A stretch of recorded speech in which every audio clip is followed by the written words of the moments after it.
हिमाचल प्रदेश में जब से कांग्रेस सरकार बनी है तब से नैना देवी विधानसभा क्षेत्र की कानून व्यवस्था दिन प्रतिदिन बिगड़ती जा रही है।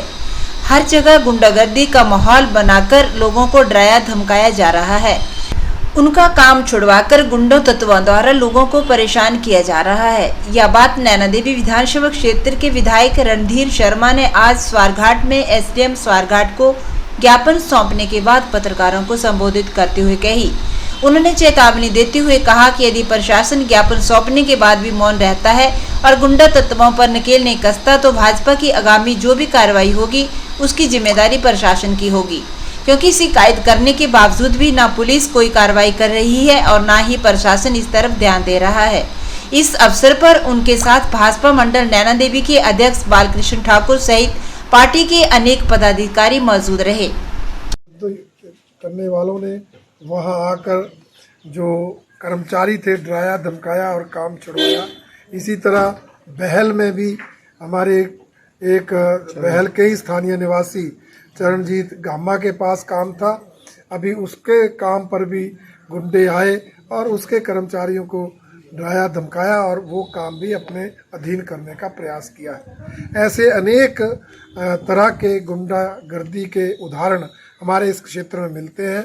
एसडीएम साहब के ध्यान में उन सब विषयों को लाया गया है ताकि सरकार जो है, प्रशासन जो है वो गुंडागर्दी को रोके, ताकि शांति इस क्षेत्र में बनी रहे।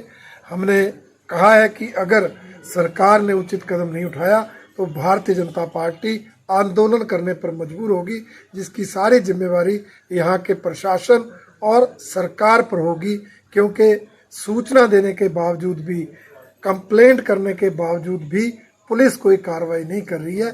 इसलिए इस स्तर तक हमें जाना पड़ा है। आज भारतीय जनता पार्टी श्री नैना देवी जी लोअर मंडल के कार्यकर्ताओं की एक बैठक नवनियुक्त मंडलाध्यक्ष श्री बालकृष्ण ठाकुर जी की अध्यक्षता में हुई, जिसमें जो हमारे अनेक कार्यक्रम हैं, स्वतंत्रता दिवस पर हर घर तिरंगा, उस कार्यक्रम को अमली जामा पहनाने की योजना बनी और जो 16 तारीख को आदरणीय अटल जी की पुण्यतिथि मनाने की योजना बनी और अनेक जो आगे कार्यक्रम है उनको लेकर रणनीति बनाई गई और प्रस्ताव पारित किया गया कि बाढ़ आपदा के कारण जो नुकसान हुआ है सरकार उसको तुरंत भरपाई करे, जो प्रभावित लोग हैं उनको राहत पहुंचाए। ये मांग जो है प्रस्ताव में हमारी पार्टी ने की है। और दूसरा हमने प्रस्ताव भी पारित किया है और इस सब डिवीज़न नैना देवी के एसडीएम महोदय को ज्ञापन भी सौंपा है कि जब से प्रदेश में कांग्रेस की सरकार आई है हमारे इस क्षेत्र में गुंडागर्दी बढ़ रही है। शुरू से ही जो है गुंडा तत्व सक्रिय हुए हैं और जगह जगह गुंडागर्दी करके अराजकता फैला रहे हैं।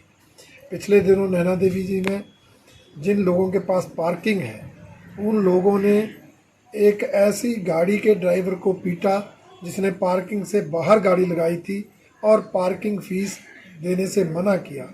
ज़बरदस्ती पार्किंग फीस उगाने का वो एक नमूना सबके सामने आया था। और उसी तरह से